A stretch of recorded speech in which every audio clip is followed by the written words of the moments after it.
పరిశుద్ధాత్మదేవుడు రాసిన ప్రకటన గ్రంథం. ఈ గ్రంథమును చదువువాడును వాటిని విని ఇందులో వ్రాయబడిన సంగతులను గైకును వారును ధన్యులు. ఈ సంగతులను గూర్చి సాక్ష్యమిచ్చువాడు నేను త్వరగా వచ్చుచున్నానని చెప్పుచున్నాడు. ఆమేన్. ప్రభువైన యేసు రమ్ము అని ఆ ప్రభువును ఆహ్వానిస్తూ ప్రకటన గ్రంథాన్ని మనం ధ్యానం చేసుకుందాం. క్రీస్తు యేసు పరిశుద్ధ నామాన్ని బట్టి మీ అందరికీ శుభాశీస్సులు. బాగున్నారా? ఎంత కనికరం కలిగిన దేవుడు ఈరోజు మనల్ని సజీవత్వంతో ఆశీర్వదించాడు. ఏ కనికరాన్ని అయితే మనం పొందుకున్నామో ఆ కనికరం ఇతరుల పట్ల మనం కలిగి ఉన్నామా?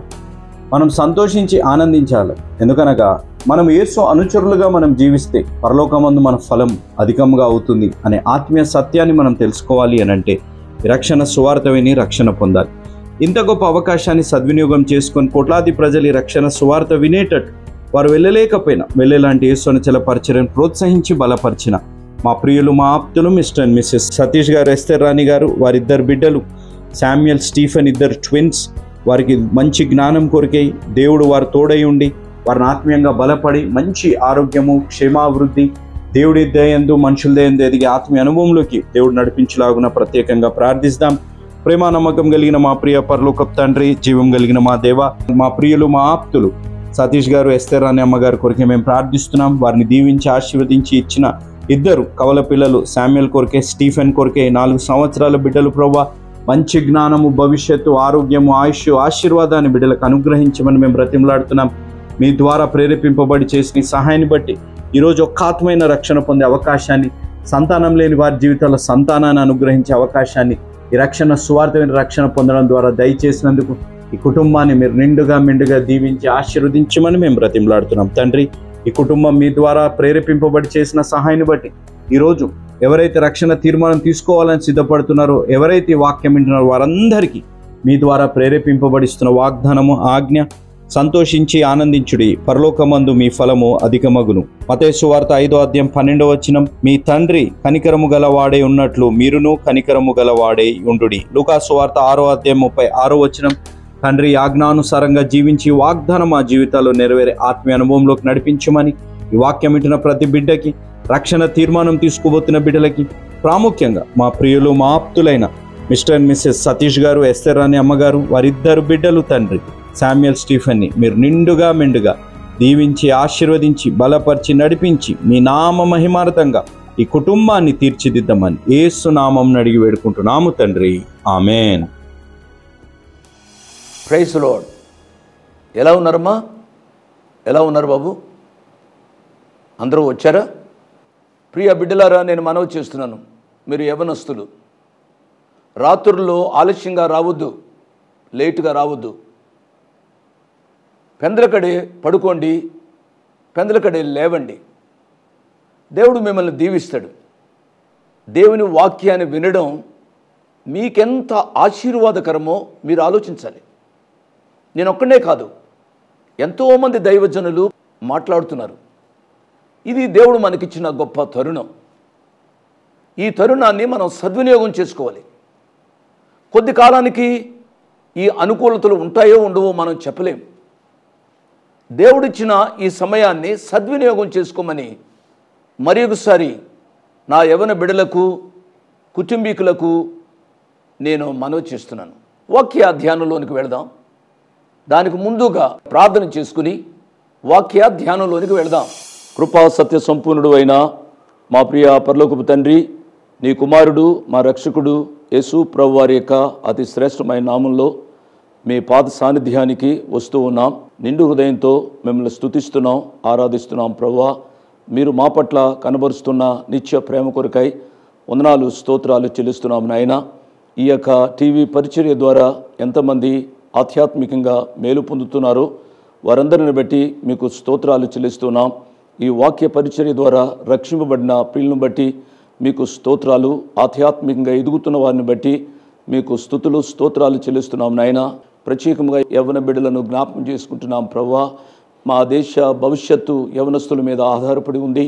అదే రీతిగా సంఘంలో కూడా యవనస్తులు రక్షింపబడవలసిన ఆవశ్యకత ఉంది నాయన. ప్రభువా, సంఘాలలో నెమ్మది లేదు ప్రభువా.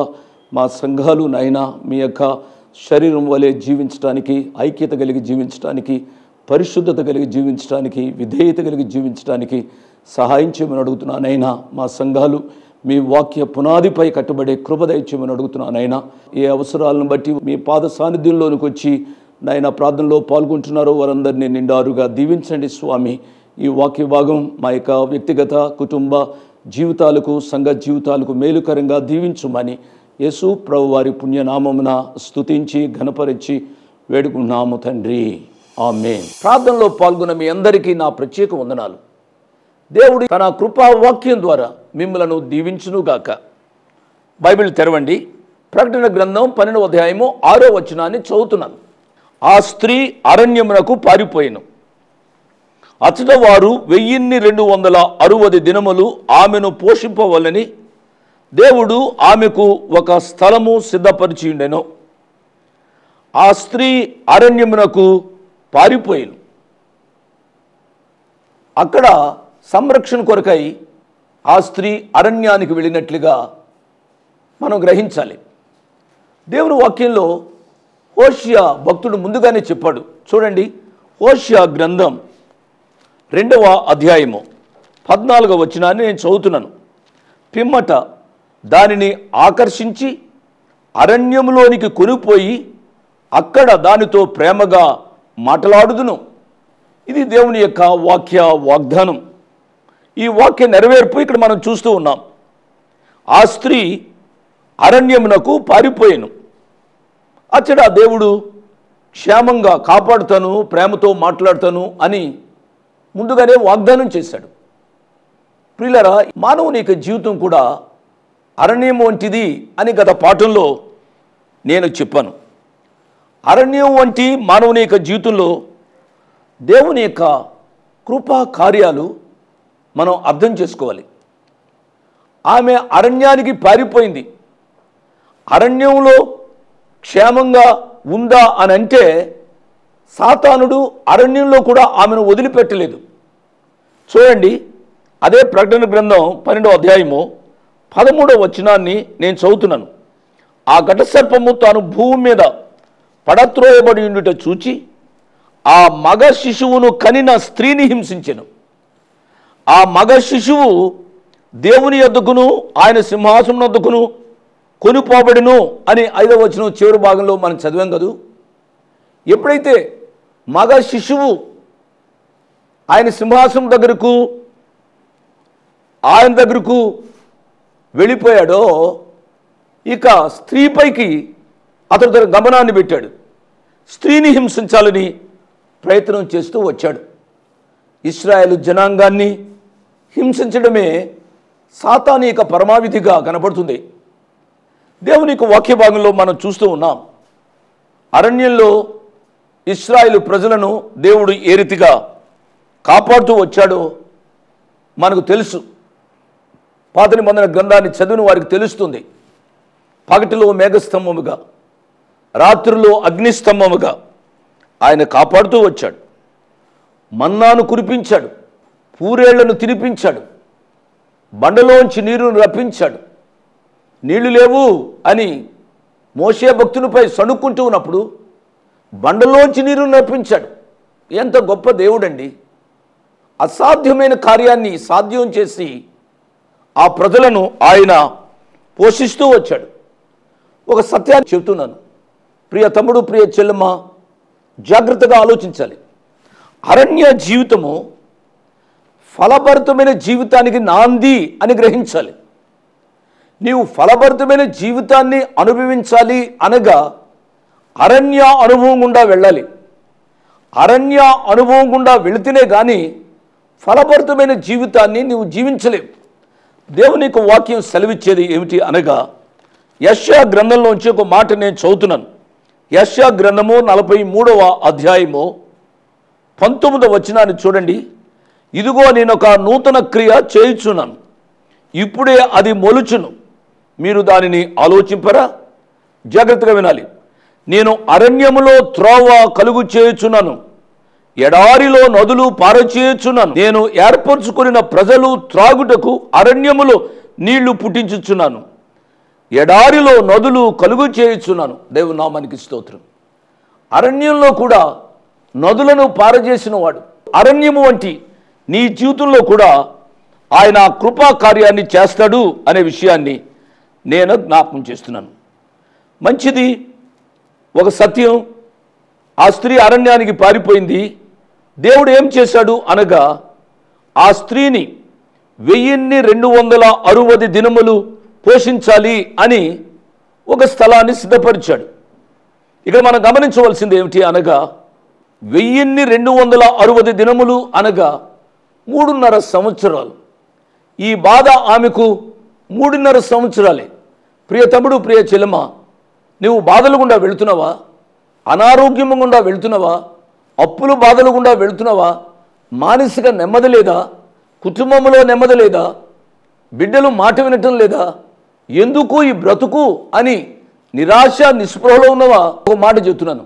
ఏంటి అనగా ఈ యొక్క బాధలు ఇది తాత్కాలికమే అని గ్రహించాలి. ఈ తాత్కాలికమైన బాధలు నువ్వు అనుభవించగలిగితే నిత్య మహిమలో ఆ ప్రభువుతో ఎల్లప్పుడూ సంతోషంగా గడుపుతావు అనే సత్యాన్ని నువ్వు అర్థం చేసుకోవాలి. దేవుడు ఆమెను పోషించాలి అని ఆయన ఒక స్థలాన్ని సిద్ధపరిచాడు. అవును, ఆ ప్రియ ప్రభువు కూడా నిన్ను పోషించడానికి ఇష్టపడుతున్నాడు. కష్టాలు గుండా వెళుతున్నావేమో, అనారోగ్యం గుండా వెళుతున్నావేమో, నువ్వు కంగారు పడవద్దు. నీ జీవిత బాధ్యతను ఆయన తీసుకున్నాడు అనే ధైర్యం వహించాలి అని ప్రభుపేట నేను మనవి చేస్తున్నాను. అంత మాత్రమే కాదు, దేవుడు ఆమెకు ఒక స్థలము సిద్ధపరిచినట్లుగా దేవుని యొక్క వాక్యంలో మనం చూస్తాం. ఈ స్థలము ఏమిటి అనేది తర్జనా భర్జనాలు జరిగాయి. ఈ స్థలాన్ని గూర్చి చాలా విషయాలు కొద్దిమంది వ్యాఖ్యానకర్తలు వ్రాస్తూ వచ్చారు, చెప్తూ వచ్చారు. ఏమిటి అనగా పెట్రా అనే స్థలం మధ్యధర సముద్రం దగ్గర ఉంది. ఆ పెట్రా అనే ఆ కొండల గుహలో ఈ జనాంగాన్ని ఆ ప్రభువారు కాపాడుతారు అని కొంతమంది చెప్పారు. మరి కొంతమంది ఏమన్నారు అనగా ఆ టైంలో ఒలీవుల కొండ 2 భాగాలుగా విడిపోతుంది. ఆ మార్గ మధ్యలోంచి వెళ్ళినట్లయితే ఒక అరణ్యం లాంటి ప్రదేశం, సురక్షితమైన ప్రదేశం వారికి ఉంటుంది. అక్కడ 3.5 సంవత్సరాలు దేవుడు ఆ స్త్రీని పోషిస్తాడు, లేక ఇశ్రాయేలు జనాంగాన్ని పోషిస్తాడు అనే అర్థం చెప్పారు. చెప్పేది ఏమిటనగా ఆ స్థలాన్ని గూర్చి పేరు కానీ ప్రదేశం కానీ పరిశుద్ధాత్ముడు వ్రాయలేదు కాబట్టి ఆ విషయంలో మనం కూడా నిశ్శబ్దంగా ఉండడం మంచిది అనేది నా యొక్క ఉద్దేశం. ప్రకటన గ్రంథం 12వ అధ్యాయము 7వ వచనం, అంతటా పరలోకమందు యుద్ధము జరిగెను. మిఖాయేలును అతని దూతలను ఆ ఘటసర్పముతో యుద్ధము చేయవలని ఉండగా అండి. అంతటా పరలోకమందు యుద్ధము జరిగెను. అంతటా అనగా ఎంతటా అని మనం ప్రశ్నించాలి. ఎంతటా అనగా ఎప్పుడైతే ఆ స్త్రీ అరణ్యానికి కొనుపోబడిందో పరలోకంలో యుద్ధం జరిగింది. పరలోకం ఏమిటి? పరలోకంలో యుద్ధం జరగడం ఏమిటి అనే ప్రశ్న రావడానికి అవకాశం ఉంది కదూ. పరలోకంలో ఎవరెవరికి యుద్ధం జరిగింది? ఈ యుద్ధం ఎవరెవరికి జరిగింది అనగా మిఖాయేలు అనే దూతకు ఆ ఘట సర్పానికి యుద్ధం జరిగినట్లుగా మనము చదువుకున్నాం. కాబట్టి ఇప్పుడు మనము ప్రశ్నించుకోవాల్సింది ఏమిటనగా ఎవరు ఈ మిఖాయేలు? ఈ ఘట సర్పము ఎవరు? ఏ రీతిగా యుద్ధం జరిగింది? యుద్ధంలో ఎవరు జయించారు, ఎవరు ఓడిపోయారు అనే విషయాలు మనం కూలంకషంగా మనము చర్చించాలి. మిఖాయేలు ఎవరు అనగా జాగ్రత్తగా వింటున్నారు కదూ. మిఖాయేలు ఆ చిత్రాన్ని నేను తీసుకుని వచ్చాను. ఈ చిత్రంలో కనబడుతూ ఉన్న వ్యక్తి మిఖాయేలు. మిఖాయేలు అనే మాటకు దేవుని వంటి వారెవరు అని అర్థం. ప్రియులారా, దేవుని వంటి వారెవరు? దేవుని వంటి వారు ఎవరూ లేరు. ఎంత చక్కటి అర్థంతో కూడిన ఈ పేరు ఉందో మనం గ్రహించాలి.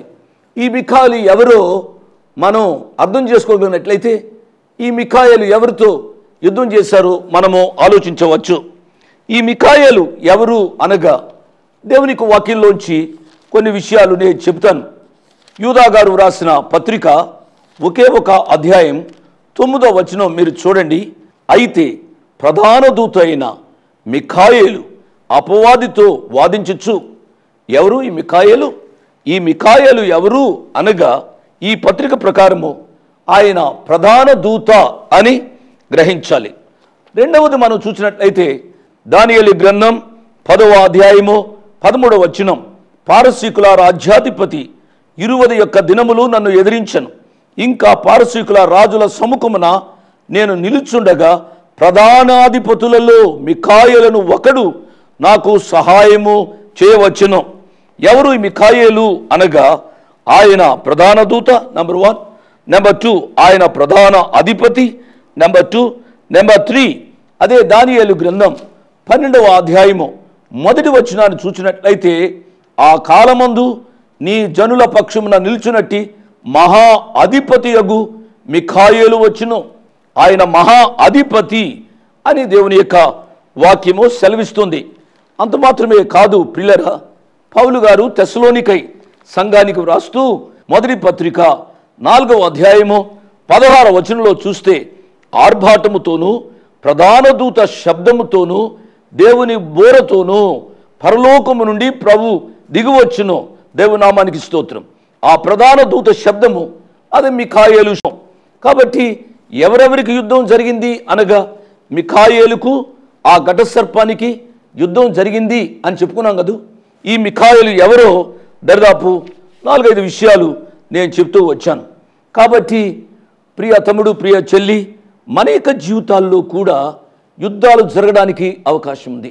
ముఖ్యంగా విశ్వాసులైన వారి యొక్క జీవితాలలో సాతానుడు ఎల్లప్పుడూ యుద్ధం చేయాలని ప్రయత్నం చేస్తూ ఉంటాడు. మానవ శరీరంలోనే యుద్ధం జరుగుతూ ఉంటుంది. ఏది మనం చేయకూడదు అనుకుంటామో అది చేస్తూ ఉన్నాం, ఏది చేయకూడదు అనుకుంటున్నామో అది చేస్తున్నాం, ఏది చేయాలి అని అనుకుంటామో అది చేయకుండా ఉంటున్నాం. కారణం ఏమిటనగా పాప మరణ నియమాలు మానవుని యొక్క జీవితంలో యుద్ధము చేస్తూ ఉన్నాయి. ప్రియ తమ్ముడు, ప్రియ చెల్లి, you are in the battlefield. నీవు యుద్ధ రంగంలో ఉన్నావు. నీవు ఆలోచించాలి, నీవు యుద్ధం చేస్తున్నది మామూలు వారితో కాదు.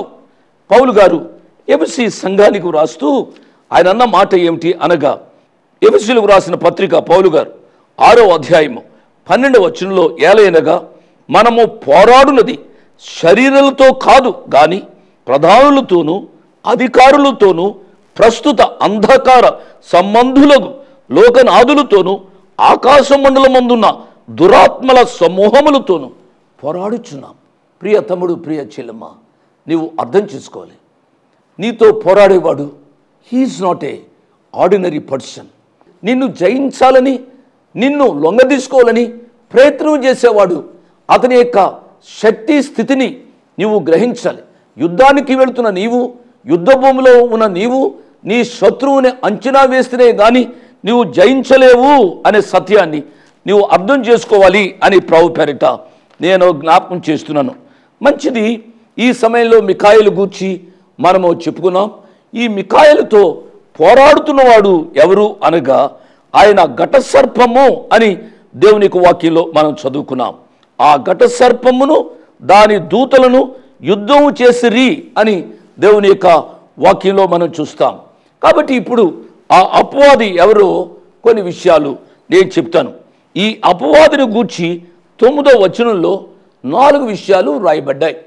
9వ వచనంలో మనం చూసినట్లయితే ఈ మిఖాయేలు దూత ఎవరితో యుద్ధం చేస్తున్నాడు అనగా నెంబర్ 1 సర్వలోకమును మోసపుచ్చువాడు. ఈ యొక్క ఘట సర్పం ఎవరు అనగా సర్వలోకాన్ని మోసపుచ్చేవాడు. ప్రియులారా, ఈ సర్వలోకాన్ని మోసపుచ్చే ఈ ఘట సర్పం ఆది తల్లిదండ్రులను ఆదాము అవ్వలను మోసపుచ్చాడు అనే విషయాన్ని మీరు మర్చిపోవద్దు. ఆ సంతానముగా వస్తున్న మనలను కూడా ఈనాడు అతడు మోసపుచ్చుతున్నాడు. ప్రియులారా, ఇతరులో ఉన్న గొప్పతనం ఏమిటి అనగా మామూలు దుర్భాషలతో కానీ లేక మనలను ఏదో కొట్టి తిట్టి కానీ భయపెట్టి కానీ మనలను మోసంలో పడవేయుడు అండి తీపి మాటల చేత, ఏయో గొప్ప మాటల చేత మనను బోల్తా కొట్టిస్తాడు. అదే కదా జరిగింది. ఏదైనా తోటలో ఆ యొక్క హవ్వ దగ్గరికి వచ్చి మీరు ఈ పండును తినుదినమున మీరు దేవతల వలె అవుతారు అని మిమ్మల్ని మోసం చేశాడు దేవుడు అని ఏయో కల్పిత మాటలు చెప్పి హవ్వను మోసపరిచాడు. పిల్లరా, ఇతడు సర్వలోకాన్ని మోసపరిచేవాడు. ప్రియ తమ్ముడు, ప్రియ చెల్లమ్మ, ప్రియ యవనస్తులారా, మీరు గమనించండి. ఎంతో భక్తిగా జీవిస్తూ వచ్చారు, ఈనాడు మీరు పడిపోయారు. ఎంతో క్రమంగా దేవుని వాక్యం చదువుతూ వచ్చారు, ఈనాడు చదవటం లేదు. ప్రియ యవన బిడ్డలారా, రక్షింపబడి బాప్టిసం తీసుకున్నారు, ఈనాడు పడిపోయామని ఫోన్ చేస్తూ ఉంటారు, అనేక మందితో చెప్తూ ఉంటారు. మీరు ఆలోచించాలి, దీనికి కారణం ఏమిటనగా నిన్ను మోసపుచ్చుతున్నాడు సాతానుడు. అతని మోసాన్ని నువ్వు గ్రహించాలి అని ప్రభు పేరిట నేను మనవి చేస్తున్నాను. ఈ యొక్క అపవాది లేక ఈ ఘటసర్పానికి ఉన్న మొట్టమొదటి బిరుదు ఏమిటనగా సర్వలోకాన్ని మోసపుచ్చేవాడు. నెంబర్ 1. నెంబర్ 2, అతడు అపవాది. మీరు ఆలోచించాలి, అపవాది అనే మాటకు గ్రీకు భాషలో డయాబోలస్ అని అంటాం.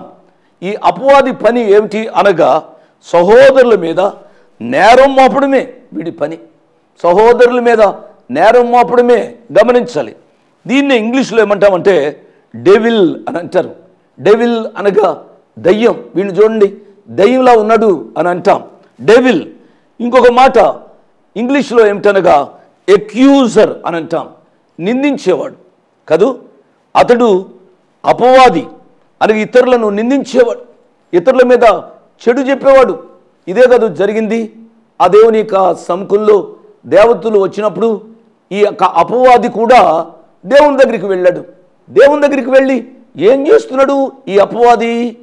దేవుని భక్తుడైన యోబు మీద చాడీలు చెప్పడం, లేక దేవుని భక్తుడైన యోబు మీద నిందలు మోపడం ప్రారంభించాడు. అవును, మన యొక్క జీవితాల్లో కూడా మనను శోధించడానికి, మన మీద నిందలు చెప్పడానికి, ఏమి భక్తిలే అని మనను నిర్వీర్యం చేయడానికి, మనను బలహీనపరచడానికి ఈ అపవాది ప్రయత్నం చేస్తాడు.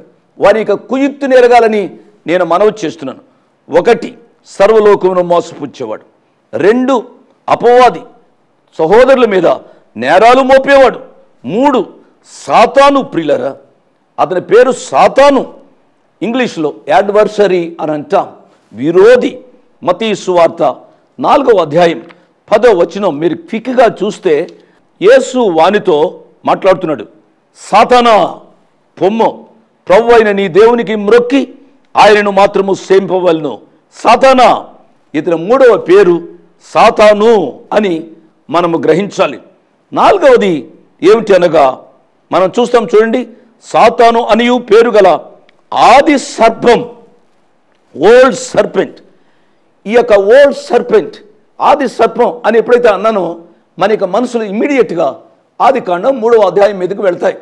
ఆదికాండం 3వ అధ్యాయము 5వ వచనంలో జరిగింది ఏమిటి అనగా మానవుని యొక్క జీవితంలో అవిధేయత, అవిశ్వాసము అనే 2 తప్పులు ఆయన నాటినట్లుగా మనం చూస్తాం. ఆ సాతానుడు ఆ బీజాలు వేశాడు. ఆనాటి నుండి లోకంలో కూడా ఎక్కడ చూసినా అవిశ్వాసం, అవిధేయత, దేవుని మాటను నమ్మలేని స్థితి, తిరుగుబాటు, తల్లిదండ్రుల మీద తిరుగుబాటు, పెద్దల మీద తిరుగుబాటు, దేవుని మీద తిరుగుబాటు.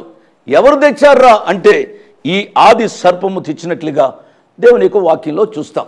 కాబట్టి ప్రకటన గ్రంథం 12వ అధ్యాయము ఈ 9వ వచనం ప్రకారం 4 బిరుదులు లేక 4 లక్షణాలు ఈ యొక్క ఘట సర్పానికి ఉన్నాయి. ఈ 4 లక్షణాలే కాకుండా నా ముందు ఇంకా 12 లక్షణాలు ఉన్నాయి. అనగా మొత్తం 16 లక్షణాలు మీ మధ్యకు నేను తీసుకుని వచ్చాను, చెప్పాలని నేను ఆశపడుతున్నాను. 5వది ఏమిటనగా ఈ యొక్క అపవాదికున్న ఇంకొక పేరు బెయల్జెబూల్, ఈ ఘట సర్పానికి. మత్తయి సువార్త 12వ అధ్యాయము 24వ వచనం. 6వ పేరు ఏమిటి అనగా బెలియాలు అని అంటాం. బెలియాలు అనే మాటకు ఇంగ్లీష్లో వర్త్లెస్, నిష్ప్రయోజనమైన. పౌలు గారు కొరింథీ సంఘానికి వ్రాస్తూ 2వ పత్రికలో ఈ రీతిగా వ్రాశారు. పౌలు గారు కొరింథీ సంఘానికి వ్రాసిన 2వ పత్రిక 6వ అధ్యాయము 14వ వచనం లేక 15వ వచనం చూడండి. క్రీస్తునకు బెలియాలుతో ఏమి సంబంధం? బెలియాలు అనగా అది దేవునికి విరుద్ధమైనది. కాబట్టి 6వ పేరు బెలియాలు. 7వ పేరు మనం చదివింది ఎర్రని ఘట సర్పం, వెరీ డేంజర్. కాబట్టి ఎల్లప్పుడూ పాపానికి, అపాయానికి ప్రేరేపించేవాడు. 7. 8వది ఇతడు దుష్టుడు. దుష్టుడు అని దేవుని యొక్క వాక్యం సెలవిస్తుంది. యోహాను సువార్త 17వ అధ్యాయము 15వ వచనం నుంచి చదువుతున్నాను. నీవు లోకంలో నుండి వారిని తీసుకుని పొమ్మని నేను ప్రార్థించడం లేదు, కానీ దుష్టుని నుండి వారిని కాపాడుమని ప్రార్థించుచున్నాను. దుష్టుని నుండి అనే మాట పైన ఒకటేస్తుంది, కింద చూస్తే కీడు నుండి అని ఉంది. అంటే ఎల్లప్పుడూ ఈ దుష్టుడు పని ఏమిటంటే విశ్వాసులకు కీడు చేయడమే. ప్రియ తమ్ముడు, ప్రియ చెల్లెమ్మ, నీవు ఏదైనా కీడును అనిపిస్తున్నావా? అనారోగ్యం అనిపిస్తున్నావా? ఇంట్లో నెమ్మది లేదా? ఈ ఘటసర్పం, ఈ సాతానుడు, ఈ దుష్టుడు చేస్తున్న పని అని నువ్వు గ్రహించాలని ప్రభు పేరిట నేను మనవి చేస్తున్నాను. ఇంకొక మాట చెప్తానండి.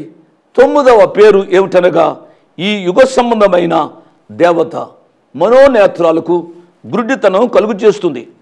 ఈ దినాల్లో మంచితనం ఏమిటో కనుక చెడేమిటో తెలియలేకుండా పోతుందండి. యవనస్తులు ఏమి చేస్తున్నారో తెలియటంలే. ఇది మంచిదా, ఇది చెడ్డదా, ఇది అనొచ్చా, ఇది అనకూడదా, పెద్దలు చిన్నలు అనే తారతమ్యం లేకుండా ఈ యుగ సంబంధమైన దేవత మానవుని యొక్క మనోనేత్రాలకు గుడ్డితనం కలుగు చేసి పాపంలోనికి ఇడుస్తూ ఉన్నాడు. ప్రియ తమ్ముడు, ప్రియ చెల్లి, పరలోకంలో యుద్ధం జరిగింది. ఆ యుద్ధము ఎవరెవరికి జరిగిందో ఇంతవరకు మనం ఆలోచిస్తూ వచ్చాం. మిఖాయేలు దూతకు, ఆ ఘట సర్పానికి. మిఖాయేలు దూత యొక్క లక్షణాలు నేను కొన్ని చెప్పాను. అపవాది లేక ఆ ఘట సర్పం యొక్క లక్షణాలు నేను చెప్పాను. నా దగ్గర 16 లక్షణాలు, ఘట సర్పం యొక్క లక్షణాలు ఉన్నాయి. ఇంకా 7 చెప్పాలి. మిగిలిన విషయాలు మనం ఆలోచిస్తాం. కాబట్టి మన శక్తి కంటే గొప్పవాడు, అధిక శక్తి కలిగిన వాడు సాతానుడు అని గ్రహించి సాతానుని కంటే మనకంటే గొప్పవాడైన ఆ ప్రభు మీద ఆధారపడి జీవించడానికి తీర్మానం చేసుకునే వాళ్ళని ప్రభు పేరిట నేను మనవి చేస్తున్నాను. అట్టి కృప పరిశుద్ధాత్మదేవుడు వాక్యం విన్న ప్రతి బిడ్డకు అనుగ్రహించునుగాక. ఆమేన్. ఎందాక నీ పయనం ఈ రంగుల వలయంలో నీవు చిక్కుకున్నావా? యవ్వనుడా, ఎందాక నీ పయనం ఈ రంగుల వలయంలో నీవు చిక్కుకున్నావా? నీ గురి ఏదో ఇంకా నీకు తెలియకున్నా. Praise the lord. మీ ముందుకు రావడానికి ఒక ప్రాముఖ్యమైన కారణం, మేము ఈ టీవీ పరిచర్యని ఎందుకు ప్రారంభించాం, ప్రాముఖ్యంగా తండ్రి అయిన నాన్నగారు, కీర్తిశేషులైన నాన్నగారు జోష్ అన్నగారు ఎందుకు ప్రారంభించారు అనేది వారి మాటల్లోనే విందాం. ఈ కార్యక్రమాన్ని నిర్వహించడానికి నేను ఎంతో ధైర్యం చేశాను అనే విషయాన్ని జ్ఞాపకం చేస్తున్నాను. డబ్బుండి ఈ కార్యక్రమాన్ని ప్రారంభించలేదు. నన్ను రక్షించి ఇంతవరకు పిలిచిన ప్రభు ఉన్నారు అని, తదుపరి విశ్వాసులైన మీరు ఉన్నారు అనే ధైర్యంతో ఈ కార్యక్రమాన్ని కొనసాగిస్తున్నాం. విన్నారు కదా, నాన్నగారు ఏ ధైర్యమైతే వారు చేసి టీవీ కార్యక్రమాలని ప్రారంభించారు, మన రక్షకుడైన యేసు ఉన్నారని, విశ్వాసులైన మీరు ఉన్నారనే ధైర్యంతోనే ఈ టీవీ కార్యక్రమాలని మేము కొనసాగిస్తున్నాం గత సంవత్సరాలుగా. ఇక ముందు కూడా మేము కొనసాగించాలి అని అంటే మీలో విశ్వాసులైన మీరు, ప్రేరేపింపబడ్డ వారు మీరు, వచనం వెంబడి వచ్చిన ధ్యానాలు జోషన్న గారివి, పాయింట్ వైజ్ ధ్యానాలు జాన్ స్పర్జన్ గారివి, హీరోస్ ఆఫ్ ది బైబిల్ అనే సిరీస్ ధ్యానాలు భక్త్ సింగ్ నావి కొనసాగేటట్టు మీరు ప్రేరేపింపబడితే, మీరు సహాయం చేసి మీరు నేరుగా నాతోని మాట్లాడవచ్చు. నాతో మాట్లాడి మాకు సహాయం చేయాలనేది నా మనవి. కాబట్టి మీరందరూ ఏ భారమైతే, సేవా భారమైతే నాన్నగారు గత 40 సంవత్సరాలుగా ముందుకు కొనసాగించారు, ఇప్పుడు యవనస్తులమైన మా అన్నగారు జాన్ స్పర్జన్ గారు మాపై ఉంది. కాబట్టి మీరు కూడా ఏ విధంగా నాన్నగారిని అయితే ప్రోత్సహించారు, నాన్నగారిని ఆదరించారు, మమ్మల్ని కూడా ఆ విధంగానే ప్రోత్సహించి ఆదరిస్తారని నమ్ముచు సెలవు తీసుకుంటున్నాను. దేవుడు మిమ్మల్ని దీవించి ఆశీర్వదించునుగాక. ఆమేన్.